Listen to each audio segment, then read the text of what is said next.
your daily dose of English fluency. Hi there, Master Family. I am so glad you found your way to our space today. I was just sitting here with a blank notebook, looking at the sun coming through the window, and I realized how much I love these quiet moments we spend together. You are listening to the Mr. English Master podcast, and I am Sarah. Sitting right here, already tapping his pen on the table, is Alex. How are you feeling today, Alex? I am feeling very, let's say, busy. But Sarah, if I am being honest, I think I am busy doing things that don't really matter just so I can avoid the one thing that does matter. Does that make sense? Oh, it makes perfect sense, Alex. It makes too much sense. And that brings us to something I want to ask everyone listening right now. Master Family, I want you to look at your calendar. Go ahead, open your phone or look at the one on your wall. Do you see a date there called someday? Monday, Tuesday, Wednesday. No, I don't see a someday on mine. Exactly. But in our heads, someday is the busiest day of the year. We say, someday I will start that business. Someday I will finally speak English fluently. Someday I will write that book. We keep pushing our dreams into this invisible day, and we call it tomorrow. Wow, the someday trap. That is a deep way to start the morning. Why do we do that, Sarah? Why are our biggest dreams stuck in a day that never actually comes? That is exactly what we are exploring today. We are talking about the wait for tomorrow trap. In the world of psychology, we have a specific word for this: procrastination. Procrastination, that is a big word for a big problem. Let's stop for a second for our Master Family. Procrastination is the act of delaying or postponing something that you need to do, usually because it is unpleasant or boring. For example, his procrastination was so bad that he started studying for the English exam only 2 hours before it began. We have all been that student, Alex. But you know, many people think procrastination is just about being lazy, but it's not. It's actually about our emotions. It's a battle happening inside our brains every single day. A battle? Like a movie? Exactly. On one side, we have the limbic system. This is the part of our brain that is very old. It wants one thing: to be happy right now. It wants the chocolate, the sleep, the scrolling on TikTok. I know that guy. He is very loud in my head. He's loud in everyone's head. But on the other side, we have the prefrontal cortex. This is the smart part of our brain. It plans for the future. It says, Alex, if you study today, you will have a better life next year. So when we say, I'll do it tomorrow, it means the limbic system won. Yes, the smart part of the brain lost the fight. We choose instant gratification over our long-term goals. Instant gratification. Let's explain this phrase. Gratification means a feeling of pleasure or satisfaction. Instant means right now. So, instant gratification is the habit of wanting to feel good immediately without waiting. For example, choosing to watch a movie instead of doing your homework is a form of instant gratification. Precisely. Our brain wants the hit of happiness now. It doesn't want to wait for the big win next year. But there's another reason we wait for tomorrow, Alex, and this one is quite sad. We treat our future self like a stranger. A stranger? Like someone I don't know? Research shows that when we think about ourselves in the future, our brain reacts the same way as when we think about a person we've never met. So when you say, tomorrow Alex will handle the hard work, your brain thinks, that's a different guy. He's stronger than me. He can do it. Today, I am going to rest. Oh, that is so interesting, Sarah. So I am actually being mean to the future Alex by giving him all my work. Exactly. You're leaving all the stress for a stranger. But the truth is, when tomorrow comes, you are still you. You are still tired. You are still afraid. I am still me. That is a very philosophical point, Sarah. I often think that tomorrow I will magically have more energy, but usually tomorrow I have even less energy because I feel guilty about today. Yes, the guilt cycle. It's a heavy weight to carry, and many of us fall into this trap because of perfectionism. Perfectionism. Let's look at this one. Perfectionism is the refusal to accept anything short of perfect. It sounds like a good thing, but it can be very dangerous. For example, her perfectionism meant she never finished her painting because she thought it wasn't good enough. Perfectionism is actually a form of fear. We are afraid that if we start our dream and it isn't perfect, people will judge us. So we say, I'll wait until I have the perfect camera to start my YouTube channel, or I'll wait until my grammar is perfect to start speaking English. But if you don't start, you can never get to perfect. Exactly. You have to be willing to be a bad beginner to become a master. You have to be okay with your vulnerability. Vulnerability. We've talked about this before, but it is so important here. Being vulnerable means being brave enough to show your real self, even if you might make a mistake or be criticized. For example, it takes vulnerability to speak English with a stranger when you know your accent isn't perfect yet. Right. And when we wait for tomorrow, we're actually avoiding that feeling of being vulnerable. We're staying in our safety zone. But nothing grows in the safety zone, Alex. You know, in our digital world today, this trap is everywhere. Every time your phone pings, it's an invitation to procrastinate. Yeah, I call it the infinite scroll. I open my phone to check one email, and 30 minutes later, I'm watching a video of someone making a giant cake. And your brain loves it. It's that instant gratification again.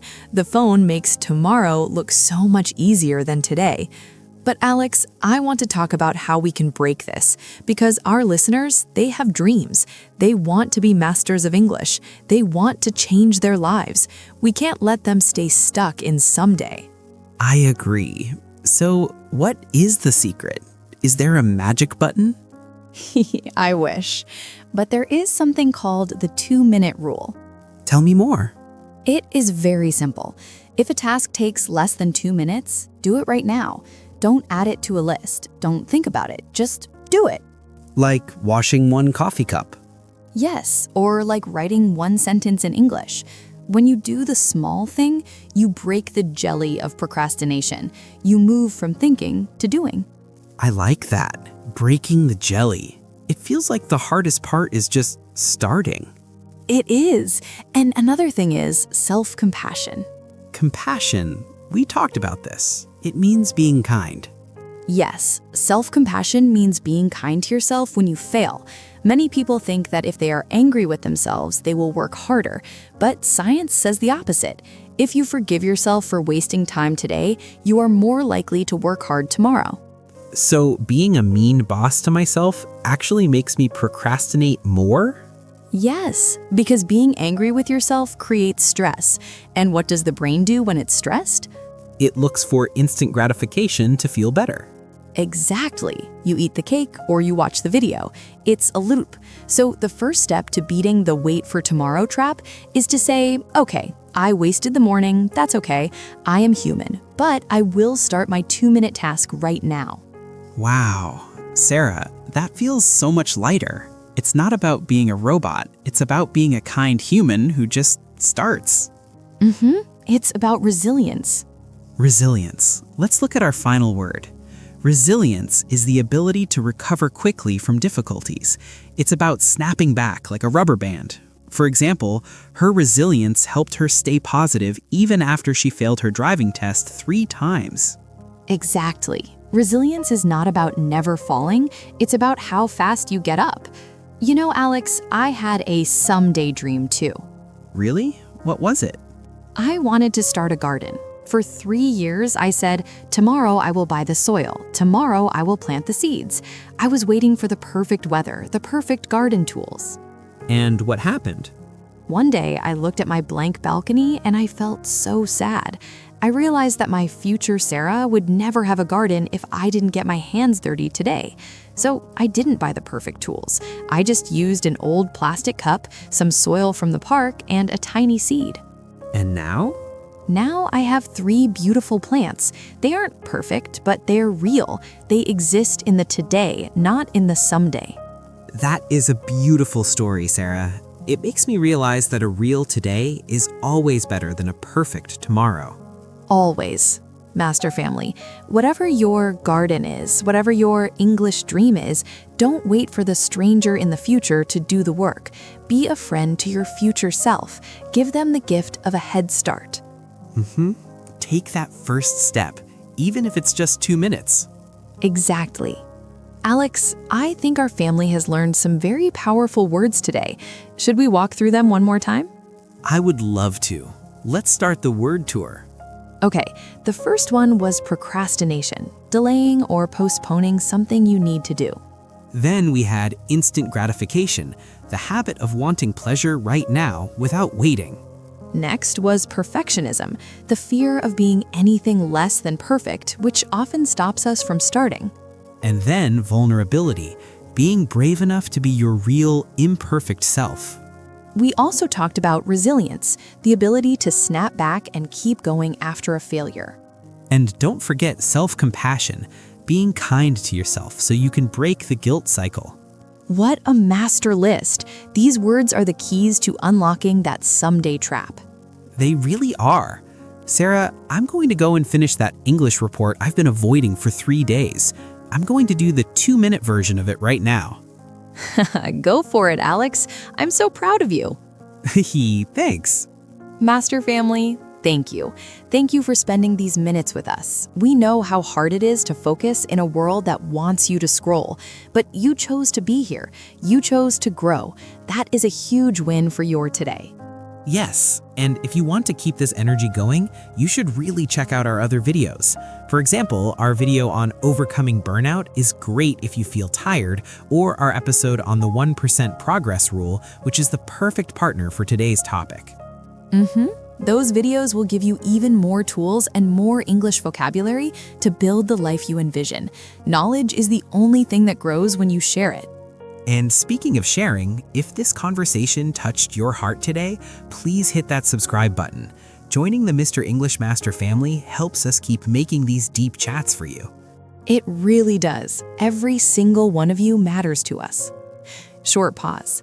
Now, before we go, we have a very special question for you, and we want you to be very honest. I'm ready. What is the challenge? Master family, go to the comments right now. We want to ask you, what is one dream you have been pushing into someday, and what is the 2-minute step you will take today to start it? Oh, I love that. For example, my dream is to speak English fluently, so today I will record myself speaking for 2 minutes.